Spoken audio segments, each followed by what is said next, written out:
പ്രിയ കൂട്ടുകാരെ, ഇലക്ട്രോണിക് സർക്യൂട്ടുകളിലെ ഏറ്റവും അടിസ്ഥാന ഘടകങ്ങളിലൊന്നായ റെസിസ്റ്റേഴ്സിനെ കുറിച്ചാണ് നമ്മൾ ഈ വീഡിയോയിൽ കാണുന്നത്. റെസിസ്റ്റേഴ്സിനെ കുറിച്ചുള്ള ഏറ്റവും അടിസ്ഥാന വിവരങ്ങൾ നമ്മൾ ഇതിലൂടെ മനസ്സിലാക്കും. ഇലക്ട്രോണിക് സർക്യൂട്ടുകളിൽ ഉപയോഗിക്കുന്ന കമ്പോണന്റുകളെ ആക്റ്റീവ് കമ്പോണൻസ് എന്നും പാസീവ് കമ്പോണൻസ് എന്നും പറയാറുണ്ട്. അതിൽ ആക്റ്റീവ് കമ്പോണൻസ് എന്ന് പറയുന്ന ഘടകങ്ങൾ സിഗ്നലുകളെ ആംപ്ലിഫൈ ചെയ്യാനോ അല്ലെങ്കിൽ പ്രോസസ്സ് ചെയ്യാനോ കഴിവുള്ളവരാണ്. ഉദാഹരണങ്ങളാണ് ഡയോഡ്, ട്രാൻസിസ്റ്റർ എന്നിവ. നമുക്കറിയാം, ട്രാൻസിസ്റ്ററിന് സിഗ്നലുകളെ ആംപ്ലിഫൈ ചെയ്യാൻ കഴിയും. അതുപോലെ ഡയോഡിന് ഒരു സിഗ്നലിന്റെ ഷേപ്പ് മാറ്റാൻ കഴിയും. പാസീവ് കമ്പോണൻസിന് ഒരു സിഗ്നലിനെ ആംപ്ലിഫൈ ചെയ്യാനോ അല്ലെങ്കിൽ അതിൻ്റെ ആകൃതിയിൽ വ്യത്യാസം വരുത്താനോ കഴിയില്ല. ഉദാഹരണത്തിന് റെസിസ്റ്ററുകൾ, കപ്പാസിറ്ററുകൾ, ഇൻഡക്ടറുകൾ എന്നിവ. നമുക്കറിയാം, റെസിസ്റ്ററിന് ഒരു സിഗ്നലിനെ ഒരിക്കലും ആംപ്ലിഫൈ ചെയ്യാൻ കഴിയില്ല, മറിച്ച് അത് സിഗ്നലിന്റെ സ്ട്രെങ്ത് കുറയ്ക്കുകയാണ് ചെയ്യുന്നത്. അതുപോലെ കപ്പാസിറ്റേഴ്സും ഇൻഡക്ടേഴ്സും സിഗ്നലിന്റെ ഫേസിലൊക്കെ വ്യത്യാസം വരുത്തുന്നുണ്ടെങ്കിലും അതിൻ്റെ ആകൃതിയിൽ വ്യത്യാസം വരുത്തുന്നില്ല. അപ്പോൾ ആക്റ്റീവ് കമ്പോണൻസ് എന്നറിയപ്പെടുന്നവർ ഒരു സിഗ്നലിനെ ആംപ്ലിഫൈ ചെയ്യാനോ പ്രോസസ്സ് ചെയ്യാനോ കഴിവുള്ളവരാണ്. എന്നാൽ പാസീവ് കമ്പോണൻസിന് ഒരു സിഗ്നലിനെ ആംപ്ലിഫൈ ചെയ്യാനോ അല്ലെങ്കിൽ അതിൻ്റെ ഷേപ്പ് വ്യത്യാസപ്പെടുത്താനോ കഴിയുകയില്ല. സെമി കണ്ടക്ടർ കമ്പോണൻസുകളെ സാധാരണയായി നമ്മൾ ആക്റ്റീവ് കമ്പോണൻസിലാണ് ഉൾപ്പെടുത്താറ്. നമ്മൾ ഈ വീഡിയോയിൽ പ്രധാനമായും ചർച്ച ചെയ്യുന്നത് റെസിസ്റ്ററുകളെ കുറിച്ചാണ്. റെസിസ്റ്ററുകൾ ഇലക്ട്രിക് കറണ്ടിനെ തടസ്സപ്പെടുത്തുന്നവയാണ്, അല്ലെങ്കിൽ അവയുടെ അളവിനെ കുറക്കാൻ വേണ്ടി ഉപയോഗിക്കുന്ന കമ്പോണന്റുകളാണ്. ഒരു സർക്യൂട്ടിൽ നമ്മൾ റെസിസ്റ്റൻസ് കണക്ട് ചെയ്ത് കഴിഞ്ഞാൽ ആ സർക്യൂട്ടിലൂടെ ഫ്ലോ ചെയ്യുന്ന കറണ്ടിനെ നിജപ്പെടുത്താൻ നമുക്ക് കഴിയും. അതുകൊണ്ട് റെസിസ്റ്ററിന്റെ ഏറ്റവും പ്രധാനപ്പെട്ട പ്രോപ്പർട്ടിയാണ് റെസിസ്റ്റൻസ്. നമ്മൾ അതിന് ഉപയോഗിക്കുന്ന യൂണിറ്റ് ഓം ആണ്. റെസിസ്റ്ററിന്റെ മറ്റൊരു പ്രത്യേകതയാണ് അവയുടെ പവർ റേറ്റിംഗ്. പവർ റേറ്റിംഗ് കൊണ്ട് ഉദ്ദേശിക്കുന്നത് ഒരു റെസിസ്റ്ററിനെ ഡിസിപ്പേറ്റ് ചെയ്ത് കളയാൻ കഴിയുന്ന പവറാണ്, മാക്സിമം പവറാണ്. അല്ലെങ്കിൽ ഒരു റെസിസ്റ്റർ സർക്യൂട്ടിൽ ഉപയോഗിക്കുമ്പോൾ നമുക്കറിയാം അവിടെ ഹീറ്റ് ജനറേറ്റ് ചെയ്യപ്പെടുന്നുണ്ട്. ആ ഹീറ്റ് ആ റെസിസ്റ്ററിനെ നശിപ്പിക്കാത്ത രീതിയിൽ അതിന് എത്ര പവർ ഹാൻഡിൽ ചെയ്യാൻ കഴിയും, അതാണ് ആ റെസിസ്റ്ററിന്റെ പവർ റേറ്റിംഗ്. സാധാരണ നമ്മൾ വാട്ടിലാണ് പറയുക. 1 വാട്ട് അല്ലെങ്കിൽ 0.5 വാട്ട് അല്ലെങ്കിൽ 1/4 വാട്ട് റെസിസ്റ്ററുകൾ. നമുക്കിവിടെ ഒരു ഉദാഹരണം കാണാം. ഒരു 100 ഓം റെസിസ്റ്ററിന്റെ പവർ റേറ്റിംഗ് 1 വാട്ട് ആണ് എങ്കിൽ ആ റെസിസ്റ്ററിന് അതിലൂടെ പരമാവധി എത്ര കറണ്ടിനെ കടത്തിവിടാൻ കഴിയും? നമുക്കതിവിടെ കാൽക്കുലേറ്റ് ചെയ്യാം. പവർ P = I²R ആണെന്ന് നമുക്കറിയാം. ഇവിടെ I എന്ന് പറയുന്നത് ആ റെസിസ്റ്ററിലൂടെ കടന്നു പോകുന്ന കറണ്ടാണ്, R റെസിസ്റ്റൻസിന്റെ വാല്യൂ. അങ്ങനെയാണെങ്കിൽ നമുക്ക് I² = P/R, അഥവാ അത് 1/100. Rന്റെ വാല്യൂ ആണ് 100. So we get it as 0.01. ഇതിൽ നിന്നും I കണ്ടുപിടിച്ചാൽ നമുക്ക് I = 0.1 ആംപിയർ എന്ന് കിട്ടും. ഇതിനർത്ഥം ആ 1 വാട്ട് റെസിസ്റ്ററിലൂടെ കടത്തിവിടാവുന്ന ഏറ്റവും കൂടിയ കറന്റ് 0.1 ആംപിയർ എന്നാണ്. അതിൽ കൂടുതൽ കറന്റ് നമ്മൾ അതിലൂടെ കടത്തിവിട്ടാൽ ആ റെസിസ്റ്ററിന് ഡാമേജ് സംഭവിക്കും. ഇനി ഇവിടെ നമ്മൾ സർക്യൂട്ടിൽ ഒരു റെസിസ്റ്റർ കണക്ട് ചെയ്യുമ്പോൾ അതിനെ കാണിക്കാൻ വേണ്ടി ഉപയോഗിക്കുന്ന സിംബലാണ് കൊടുത്തിട്ടുള്ളത്. ഈ കാണുന്നത് ഒരു ഫിക്സഡ് റെസിസ്റ്ററിന്റെ സിംബലാണ്. ഫിക്സഡ് റെസിസ്റ്റർ എന്ന് പറഞ്ഞാൽ അതിന്റെ വാല്യൂ നമുക്ക് മാറ്റിക്കൊണ്ടിരിക്കാൻ കഴിയില്ല. അത് ഒരു നിശ്ചിത വാല്യൂ ഉള്ള റെസിസ്റ്റർ ആണ്. അതിന്റെ വാല്യൂ പിന്നീട് മാറ്റാൻ കഴിയുകയില്ല. ഇതൊരു വേരിയബിൾ റെസിസ്റ്ററിന്റെ സിംബലാണ്. സാധാ റെസിസ്റ്ററിന്റെ സിംബലിന്റെ മേലെ നമ്മളൊരു ഏരോ മാർക്ക് കാണിക്കുകയാണ് ചെയ്യുന്നത്. ഇവിടെ ഈ വേരിയബിൾ റെസിസ്റ്ററിനെ സംബന്ധിച്ചിടത്തോളം അതിന്റെ റെസിസ്റ്റൻസ് വാല്യൂ ആവശ്യമുള്ളപ്പോൾ മാറ്റാൻ കഴിയും. ടൈപ്സ് ഓഫ് റെസിസ്റ്റേഴ്സ് ആണ് നമ്മൾ ഇനി കാണാൻ പോകുന്നത്. ഫിക്സഡ് ആൻഡ് വേരിയബിൾ, അത് നമ്മൾ ഇപ്പോൾ തന്നെ ചർച്ച ചെയ്ത് കഴിഞ്ഞു. വാല്യൂ മാറ്റാൻ കഴിയാത്ത റെസിസ്റ്ററുകളാണ് ഫിക്സഡ് റെസിസ്റ്റർ, വാല്യൂ മാറ്റാൻ കഴിയുന്ന റെസിസ്റ്ററുകളാണ് വേരിയബിൾ റെസിസ്റ്റേഴ്സ്. ഇനി റെസിസ്റ്ററുകളുടെ നിർമ്മാണത്തിന്റെ അടിസ്ഥാനത്തിൽ അവയെ വ്യത്യസ്ത തരത്തിൽ ക്ലാസിഫൈ ചെയ്യാം. അതിലൊന്ന് കാർബൺ കോമ്പോസിഷൻ റെസിസ്റ്റർ ആണ്. അതിന്റെ ചിത്രമാണ് ഇവിടെ കൊടുത്തിരിക്കുന്നത്. ഇത് നമുക്ക് ഫെമിലർ ആണ്, ഇത്തരം റെസിസ്റ്ററുകൾ നമ്മൾ കണ്ടിട്ടുണ്ടാവും. ഈ റെസിസ്റ്റർ ഉണ്ടാക്കുന്നത് കാർബൺ ക്ലേ കോമ്പോസിഷൻ ഉപയോഗിച്ചിട്ടാണ്. കാർബണും ക്ലേയും ചേർന്ന കോമ്പോസിഷനാണ് റെസിസ്റ്റീവ് മെറ്റീരിയൽ ആയിട്ട് നമ്മൾ ഇവിടെ ഉപയോഗിക്കുന്നത്. ആ മെറ്റീരിയൽ നമുക്ക് ആവശ്യമുള്ള റെസിസ്റ്റൻസിന്റെ വാല്യൂ എത്രയാണോ അതിനനുസരിച്ചിട്ടുള്ള അളവിൽ ഈ കാർബൺ ക്ലേ കോമ്പോസിഷൻ നമ്മൾ ഉപയോഗിക്കുന്നു. അതിനുശേഷം അതിന്റെ രണ്ട് എൻഡിലും മെറ്റാലിക് ലീഡ്സ് ഉപയോഗിക്കുകയാണ് ചെയ്യുന്നത്. അതുപോലെ ആ മെറ്റീരിയലിന്റെ പുറത്ത് പ്ലാസ്റ്റിക് കോട്ടിംഗ് ഉപയോഗിക്കുന്നു. അതിനെ പ്രൊട്ടക്ട് ചെയ്യാൻ വേണ്ടി നമ്മൾ അതിന് ഒരു പ്ലാസ്റ്റിക് കേസ് ഉപയോഗിച്ചിട്ടാണ് ചെയ്യുന്നത്. ഈ റെസിസ്റ്ററിന്റെ മേലെ അതിന്റെ വില സൂചിപ്പിക്കുന്നതിന് കളർ കോഡിംഗ് ആണ് ഉപയോഗിക്കുന്നത്. അത് പിന്നീട് നമ്മൾ ഈ വീഡിയോയിൽ ചർച്ച ചെയ്യും. അപ്പൊ അതാണ് ഈ കാണിച്ചിരിക്കുന്ന കളർ ബാൻഡുകൾ. ഇവിടെ ഈ റെസിസ്റ്റൻസിന്റെ വാല്യൂ എന്ന് പറയുന്നത് അത് അതിൽ ഉപയോഗിച്ചിരിക്കുന്ന കാർബൺ ക്ലേ മിക്സ്ചറിന്റെ എമൗണ്ടിനനുസരിച്ചിട്ടാണ് വരുന്നത്. ഇനി മറ്റൊരു റെസിസ്റ്റർ കാർബൺ ഫിലിം റെസിസ്റ്റർ ആണ്. ഇവിടെ കാർബണിന്റെ ഒരു തിൻ ഫിലിമാണ് ഉപയോഗിക്കുന്നത്. അതൊരു ഗ്ലാസ് അല്ലെങ്കിൽ ഒരു സെറാമിക് കോറിന്റെ മേലെ ഡെപ്പോസിറ്റ് ചെയ്യുന്നു. അപ്പോൾ ഒരു ഗ്ലാസ് അല്ലെങ്കിൽ സെറാമിക് കോറിന്റെ മേലെ നമ്മളൊരു പ്യുവർ കാർബണിന്റെ ഫിലിം ഡെപ്പോസിറ്റ് ചെയ്യുന്നു. ആ കാർബൺ മെറ്റീരിയലാണ് ഇവിടെ റെസിസ്റ്റൻസ് ആയിട്ട് ഉപയോഗിക്കുന്നത്. അപ്പോൾ നമുക്ക് ആവശ്യമുള്ള റെസിസ്റ്റൻസ് വാല്യൂ കിട്ടുന്നതിന് ഒന്നുകിൽ നമ്മൾ എന്ത് ചെയ്യും, ആ ഫിലിമിന്റെ തിക്നെസ് വ്യത്യാസപ്പെടുത്തുന്നു, അല്ലെങ്കിൽ അതിന്റെ മേലെ ഒരു ഹെലിക്കൽ ഗ്രൂവ്സ് ഉണ്ടാക്കുന്നു. ഇവിടെ കാണിച്ചിട്ടുണ്ട് ഒരു ഹെലിക്കൽ ഗ്രൂവ്. ആ കാർബൺ ഫിലിം റിമൂവ് ചെയ്തുകൊണ്ട് ആ ഹെലിക്കൽ ഷേപ്പിൽ ഗ്രൂവ്സ് ഇട്ടുകൊണ്ട് കാർബൺ മെറ്റീരിയൽ റിമൂവ് ചെയ്യാണ് ചെയ്യുന്നത്. അപ്പോൾ അങ്ങനെ ചെയ്യുമ്പോൾ ഇതിന്റെ പിച്ച് മാറുന്നതനുസരിച്ചിട്ട് നമുക്ക് ഇവിടെ റെസിസ്റ്റൻസിന്റെ അളവ് വ്യത്യാസപ്പെടുത്താൻ കഴിയും. നമുക്ക് ആവശ്യമുള്ള റെസിസ്റ്റൻസ് വാല്യൂ കിട്ടുന്നതിന് വേണ്ടി ആ ഫിലിമിന്റെ മേലെ ഹെലിക്കൽ ഗ്രൂവ്സ് ഉണ്ടാക്കി ആവശ്യമുള്ള പിച്ചിൽ ഹെലിക്കൽ ഗ്രൂവ്സ് ഉണ്ടാക്കുകയാണ് ചെയ്യുന്നത്. പിന്നീട് അതിന്റെ രണ്ടെന്തിലും മെറ്റാലിക് ലീഡ്സ് ഉപയോഗിക്കുന്നു. പിന്നീട് അതിന്റെ മേലെ നമ്മൾ കോട്ടിംഗ് ഉപയോഗിക്കുന്നു. ഇനി മറ്റൊരു തരം റെസിസ്റ്റർ ആണ് വയർ വൗണ്ട് റെസിസ്റ്റർ. ഇവിടെ നമ്മൾ റെസിസ്റ്റീവ് വയറുകളാണ് ഉപയോഗിക്കുന്നത്. ഒരു ഉദാഹരണമാണ് നിക്രോം. നിക്രോം മെറ്റീരിയൽ കൊണ്ടുണ്ടാക്കുന്ന റെസിസ്റ്റൻസ് വയർ ഉപയോഗിച്ചിട്ട് റെസിസ്റ്റൻസ് ഉണ്ടാക്കാം. ഇവിടെ ആവശ്യമുള്ള റെസിസ്റ്റൻസ് വാല്യൂവിനനുസരിച്ചിട്ട് ഒരു പ്രത്യേക ലെങ്ത്തിൽ ഈ റെസിസ്റ്റൻസ് വയർ നമ്മൾ കട്ട് ചെയ്തെടുക്കുന്നു.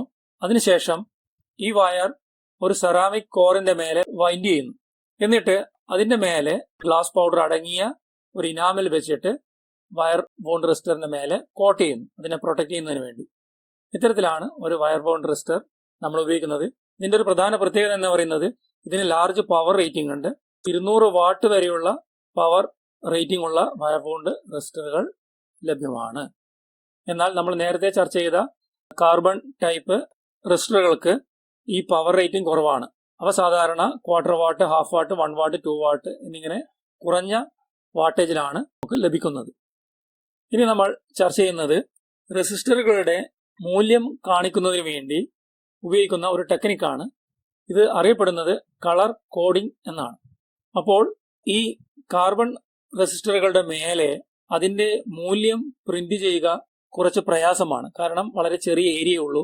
അവിടെ നമുക്ക് കാണാവുന്ന തരത്തിൽ അതിന്റെ മൂല്യം പ്രിന്റ് ചെയ്യുന്നത് കുറച്ച് ബുദ്ധിമുട്ടുണ്ട്.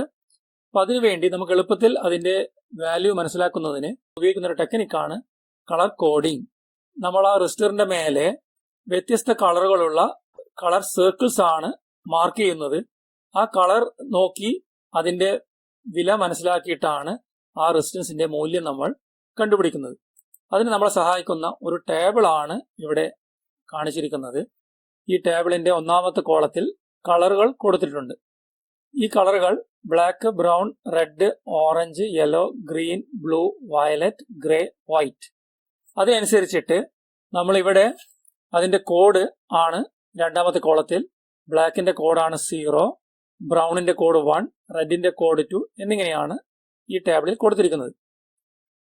ഈ കളർ അതിന്റെ ഓർഡറിൽ ഓർക്കുന്നതിന് വേണ്ടി ഒരു ടെക്നിക്ക് ഉപയോഗിക്കാറുണ്ട്.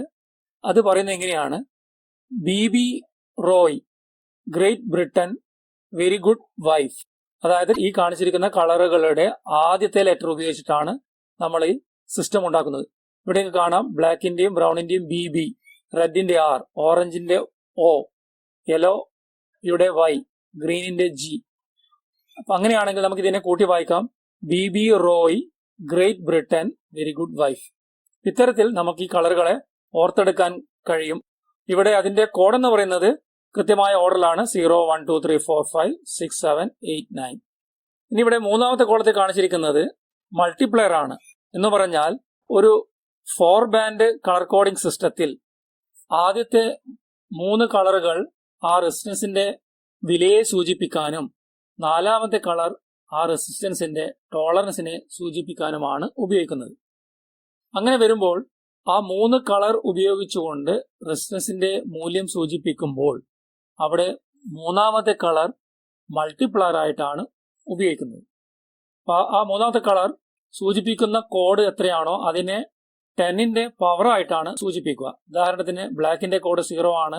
അത് മൂന്നാമത്തെ കളറായി വരികയാണെങ്കിൽ അതിനെ 10 പവർ 0 എന്നാണ് അതിന്റെ മൂല്യം കണക്കാക്കുമ്പോൾ എഴുതുക. അതുപോലെ റെഡിന്റെ കോഡ് 2 ആണ്. ആ റെഡ് കളർ മൂന്നാമത്തെ കളറായി വരികയാണെങ്കിൽ അതിനെ നമ്മൾ 10 പവർ 2 എന്നാണ് എഴുതുക. ഇനി ഈ നാലാമത്തെ കോളം ടോളറൻസ് ആണ്. എന്താണ് ടോളറൻസ് എന്ന് നമ്മൾ അറിയേണ്ടതുണ്ട്. ഒരു കാർബൺ റെസിസ്റ്റർ നിർമ്മിക്കുമ്പോൾ നമുക്ക് അതിന്റെ മൂല്യം കൃത്യമായി വരുന്ന തരത്തിൽ നിർമ്മിക്കുക എന്ന് പറയുന്നത് ഏറെ ദുഷ്കരമാണ്. കാരണം നമ്മൾ മനസ്സിലാക്കി അതിനകത്ത് കാർബൺ പൗഡർ ആണ് ഉപയോഗിക്കുന്നത്. അതിന്റെ അളവിൽ ഒരു ചെറിയ വ്യത്യാസം വന്നാൽ പോലും റെസിസ്റ്റൻസിന്റെ വിലയിൽ വലിയ വ്യത്യാസം ഉണ്ടാകും. അപ്പോൾ അതുകൊണ്ട് നമുക്കൊരു 100 ഓം റെസിസ്റ്റൻസ് വേണം എന്ന് കരുതി കൃത്യമായ അളവിൽ കാർബൺ പൗഡർ ഉപയോഗിച്ചുകൊണ്ട് റെസിസ്റ്റൻസ് നിർമ്മിക്കുക പ്രയാസമാണ്. അപ്പോൾ ഏകദേശം 100 ഓം വരുന്നതിനനുസരിച്ചിട്ടുള്ള അളവിൽ നമ്മൾ മെറ്റീരിയൽ ഉപയോഗിക്കും. പക്ഷേ നിർമ്മിച്ചു വരുമ്പോൾ ചിലപ്പോൾ അതിന്റെ വാല്യൂ 100ന് പകരം 102 അല്ലെങ്കിൽ 98 എന്നിങ്ങനെ മാറാൻ വലിയ സാധ്യതയുണ്ട്. അപ്പോൾ ഒരു മാനുഫാക്ചറർ റെസിസ്റ്റൻസ് നിർമ്മിക്കുമ്പോൾ അവർ നിർമ്മിച്ചു തന്നിരിക്കുന്ന 100 ഓമിന്റെ റെസിസ്റ്റൻസിൽ എത്ര അളവിൽ വിലയിൽ വ്യത്യാസം വരാം എന്ന് സൂചിപ്പിക്കാൻ വേണ്ടി ഉപയോഗിക്കുന്ന ടേമാണ് ടോളറൻസ്. ഉദാഹരണത്തിന് നമുക്കിവിടെ ഗോൾഡ് കളർ, അതായത് ഒരു 4 ബാൻഡ് കളർ കോഡിംഗ് സിസ്റ്റത്തിൽ നാലാമത്തെ കളറായിട്ട് ഉപയോഗിക്കുന്നത് അതിന്റെ ടോളറൻസ് സൂചിപ്പിക്കാനാണെന്ന് ഞാൻ പറഞ്ഞു. അപ്പോൾ ആ കളർ ഗോൾഡ് ആണെങ്കിൽ അത് സൂചിപ്പിക്കുന്ന ടോളറൻസ് 5% എന്ന് പറഞ്ഞാൽ അതിന്റെ അർത്ഥം ആ റെസിസ്റ്റൻസിന്റെ മൂല്യത്തിൽ നിന്ന് 5% വേരിയേഷൻ വരാൻ സാധ്യതയുണ്ട്. ഉദാഹരണത്തിന് 100 ഓം റെസിസ്റ്റർ ആണെങ്കിൽ അതിന്റെ 5% എന്ന് പറയുന്നത് 5 ഓം ആണ്. അങ്ങനെയാണെങ്കിൽ ഗോൾഡ് കളർ ടോളറൻസ് ആയി സൂചിപ്പിച്ചിരിക്കുന്ന 100 ഓം റെസിസ്റ്റൻസ് നമ്മൾ വാങ്ങുമ്പോൾ അതിന്റെ മൂല്യം 95 ഓമിനും 105 ഓമിനും ഇടയിൽ ആയിരിക്കും എന്നാണ് നമ്മൾ മനസ്സിലാക്കേണ്ടത്. ഇനി ആ നാലാമത്തെ കളർ ടോളറൻസ് സൂചിപ്പിക്കാൻ ഉപയോഗിക്കുന്ന നാലാമത്തെ കളർ സിൽവർ കളർ ആണെങ്കിൽ അതിന്റെ അർത്ഥം ടോളറൻസ് 10% ആണെന്നാണ്. എന്ന് പറഞ്ഞാൽ അതിന്റെ മൂല്യത്തിൽ നിന്ന് 10% വരെ വേരിയേഷൻ റെസിസ്റ്ററിന് ഉണ്ടായേക്കാം. അപ്പോൾ നമ്മൾ നേരത്തെ പറഞ്ഞ പോലെ 100 ഓമിന്റെ റെസിസ്റ്റൻസ് ആണെങ്കിൽ അതിൽ 10% വേരിയേഷൻ വരുന്നുണ്ട് എന്ന് സൂചിപ്പിക്കുന്നുണ്ടെങ്കിൽ അതിന്റെ മൂല്യം 90 ഓമിനും 110 ഓമിനും ഇടയിലായിരിക്കും. ഇനി നമുക്ക് ഒരു 4 ബാൻഡ് കളർ കോഡിംഗ് സിസ്റ്റം പരിചയപ്പെടാം. ഇവിടെ കാണിച്ചിരിക്കുന്നുണ്ട്. റെസിസ്റ്ററിന്റെ ഒരു ഭാഗത്ത് 3 കളറുകളും മറ്റേ എൻഡിൽ നാലാമത്തെ കളറുമാണ് കാണിക്കുന്നത്. ഇവിടെ കാണിച്ചിരിക്കുന്ന 3 കളറുകൾ അവയുപയോഗിച്ചിട്ട് എങ്ങനെയാണ് ഇതിന്റെ റെസിസ്റ്റൻസ് മൂല്യം കണ്ടുപിടിക്കുക എന്ന് നമുക്ക് കാണാം. ഇതിൽ ഒന്നാമത്തെ കളർ സൂചിപ്പിക്കുന്നത് അതിന്റെ വിലയുടെ 1ാമത്തെ ഡിജിറ്റ് ആണ്. രണ്ടാമത്തെ കളർ അതിന്റെ മൂല്യത്തിന്റെ 2ാമത്തെ ഡിജിറ്റും, മൂന്നാമത്തെ കളർ മൾട്ടിപ്ലയർ ആണ്. അത് 10ന്റെ പവറായിട്ട് നമ്മൾ എഴുതണം. അപ്പൊ ഇത്തരത്തിൽ ഈ 3 കളറുകൾ ഉപയോഗിച്ചുകൊണ്ട് നമ്മൾ ആ റെസിസ്റ്റൻസിന്റെ മൂല്യം കണ്ടുപിടിക്കും. അതിനുശേഷം നാലാമത്തെ കളർ അതിന്റെ ടോളറൻസ് ആണ് സൂചിപ്പിക്കുന്നത്. അത് പറയുന്നത് ആ കണ്ടെത്തിയിരിക്കുന്ന മൂല്യത്തിൽ നിന്ന് എത്ര ശതമാനം വേരിയേഷൻ ആ റെസിസ്റ്റൻസിന് വരാം എന്നതാണ്. അപ്പോൾ നമുക്കിവിടെ ഒരു ഉദാഹരണം കാണാം. ഒരു 4 ബാൻഡ് റെസിസ്റ്റർ ആണ് ഇവിടെ കൊടുത്തിരിക്കുന്നത്. നമുക്ക് ആകെ 4 കളർ സർക്കിൾസ് കാണാം. ഇവിടെ ഒരു സൈഡിൽ 3 കളറും മറ്റേ എൻഡിൽ ടോളറൻസ് സൂചിപ്പിക്കാനുള്ള 4ാമത്തെ കളറും. അപ്പോൾ ഈ 3 കളർ ഉപയോഗിച്ചുകൊണ്ട് നമ്മൾ എങ്ങനെയാണ് ഇതിന്റെ റെസിസ്റ്റൻസ് മൂല്യം കണ്ടുപിടിക്കുന്നത് എന്ന് നോക്കാം. ഇവിടെ ഒന്നാമത്തെ കളർ റെഡ് ആണെന്ന് കാണാം. സോ റെഡ് കളറിന്റെ കോഡ് 2 ആണെന്ന് നമ്മൾ മനസ്സിലാക്കി. അല്ലെങ്കിൽ നമ്മൾ ഈ ടേബിളിൽ വന്ന് നോക്കിയാൽ മതി. റെഡ് കളറിന്റെ കോഡ് 2 ആണ്. ഇനി ഇവിടുത്തെ രണ്ടാമത്തെ കളർ വയലറ്റ് ആണ്. വയലറ്റ് കളറിന്റെ കോഡ് 7 ആണ്. അത് 2ാമത്തെ ഡിജിറ്റ് ആയിട്ട് നമ്മൾ എഴുതണം. അതുപോലെ മൂന്നാമത്തെ കളർ ബ്രൗൺ ആണ്. ബ്രൗണിന്റെ കോഡ് 1 ആണ്. അപ്പോൾ അതിനെ നമ്മൾ എഴുതേണ്ടത് 10 പവർ 1 എന്നാണ്. കാരണം മൂന്നാമത്തെ കളർ മൾട്ടിപ്ലയർ ആണ്. അതുകൊണ്ട് അതിനെ നമ്മൾ 10 പവർ അതിന്റെ കോഡ് എഴുതണം. ഇവിടെ 4ാമത്തെ കളർ അഥവാ ടോളറൻസിനെ സൂചിപ്പിക്കുന്ന കളർ ഗോൾഡ് ആണ്.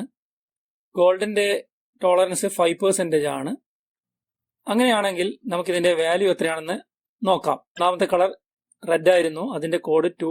അത് നമ്മൾ 1ാമത്തെ ഡിജിറ്റായി ഇവിടെ എഴുതി. രണ്ടാമത്തെ കളർ വയലറ്റ് ആയിരുന്നു. അതിന്റെ കോഡ് 7 ആണ്. സോ അതിനെ നമ്മൾ 2ാമത്തെ ഡിജിറ്റായി എഴുതി. സോ നമ്മൾ 27 എന്ന് എഴുതി. ഇനി മൂന്നാമത്തെ കളർ ബ്രൗൺ ആയിരുന്നു. അതിന്റെ കോഡ് 1.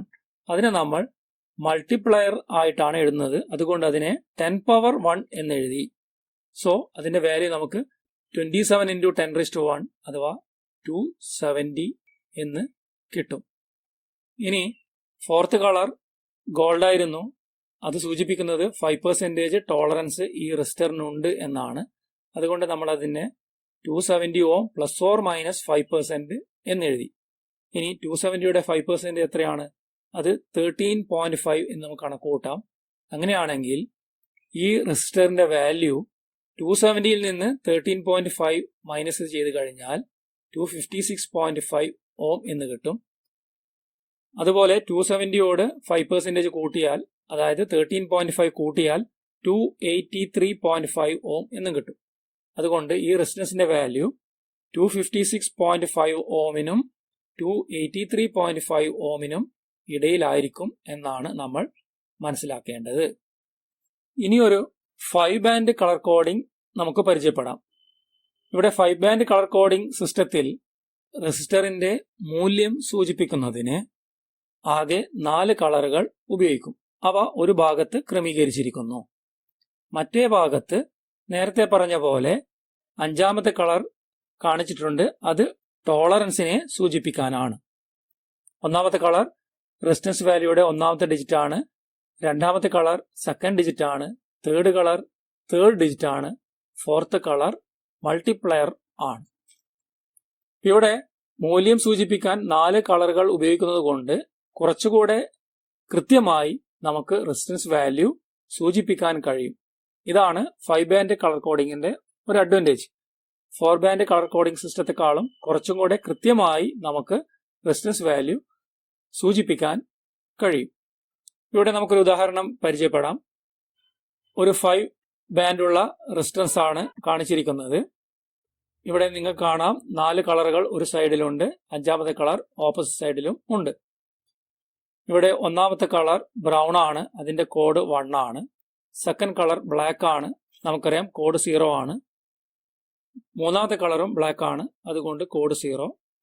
4ാമത്തെ കളർ ഓറഞ്ച് ആണ്. അതിന്റെ കോഡ് 3 ആണ്. പിന്നീട് 5ാമത്തെ കളർ ടോളറൻസ് സൂചിപ്പിക്കാൻ വേണ്ടി ബ്രൗൺ കളറാണ് ഇവിടെ ഉപയോഗിച്ചിരിക്കുന്നത്. അത് സൂചിപ്പിക്കുന്ന ടോളറൻസ് 1% ആണ്. ബ്രൗണിന്റെ ടോളറൻസ് 1% ആണ്. ഈ ടേബിളിൽ നിന്ന് നമുക്കത് കാണാൻ കഴിയും. ഇനി നമുക്കിതിന്റെ വാല്യൂ കണ്ടുപിടിക്കാം. അപ്പം 1ാമത്തെ കോഡ് വാല്യൂ 1 ആണ്.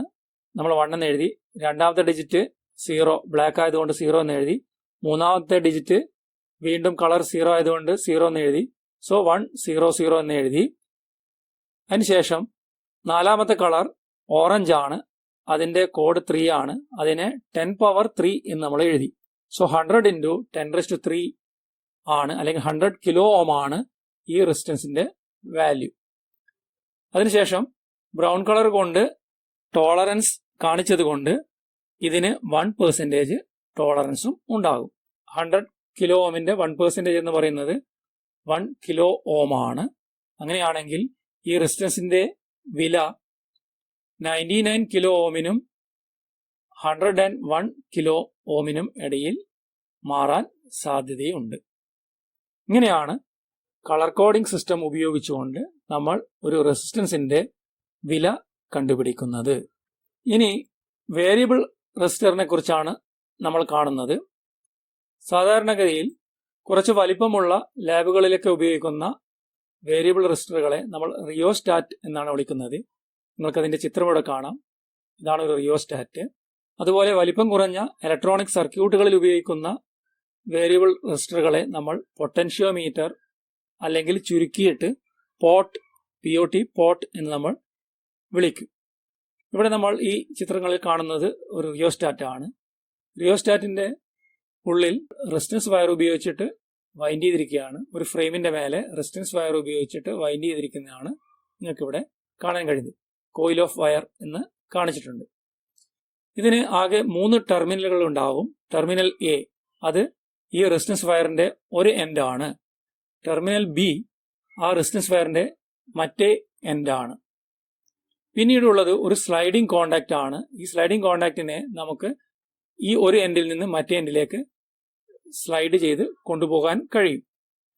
ആ സ്ലൈഡിംഗ് കോണ്ടാക്റ്റിൽ നിന്ന് വരുന്ന കണക്ഷനാണ് മൂന്നാമത്തെ ടെർമിനൽ അഥവാ ടെർമിനൽ C എന്നിവിടെ കാണിച്ചിരിക്കുന്നത്.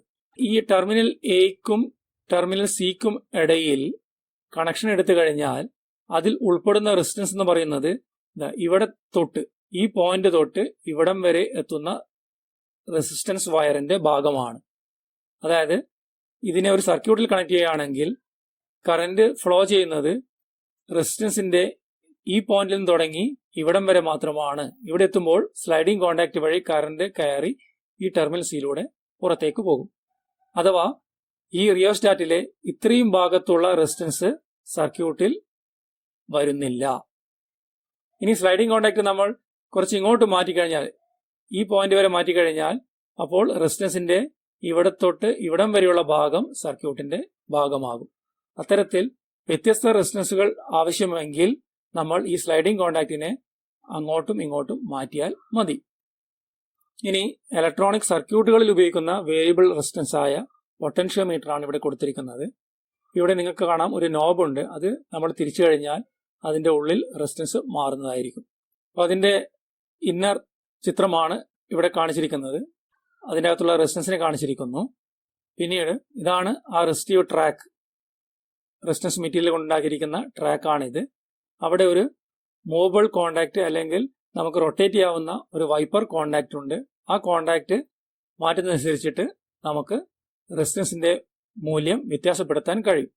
ഉദാഹരണത്തിന് നമ്മൾ ടെർമിനൽ 1നും 2നും ഇടയിലാണ് റെസിസ്റ്റൻസ് മാറ്റുന്നതെങ്കിൽ ഈ കോണ്ടാക്ട് മാറ്റുന്നതനുസരിച്ചിട്ട് റെസിസ്റ്റൻസിന്റെ ഈ പോയിന്റ് തൊട്ട് ഇവിടം വരെയുള്ള ഭാഗമാണ് സർക്യൂട്ടിൽ ഉൾപ്പെടുന്നത്.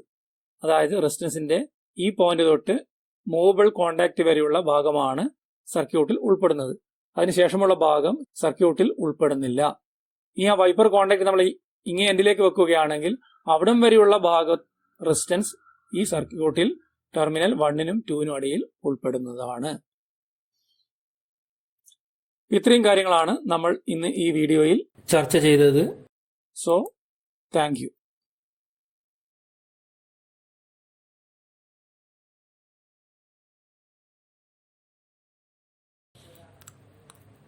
ഇത്രയും കാര്യങ്ങളാണ് നമ്മൾ ഇന്ന് ഇവിടെ ചർച്ച ചെയ്തത്.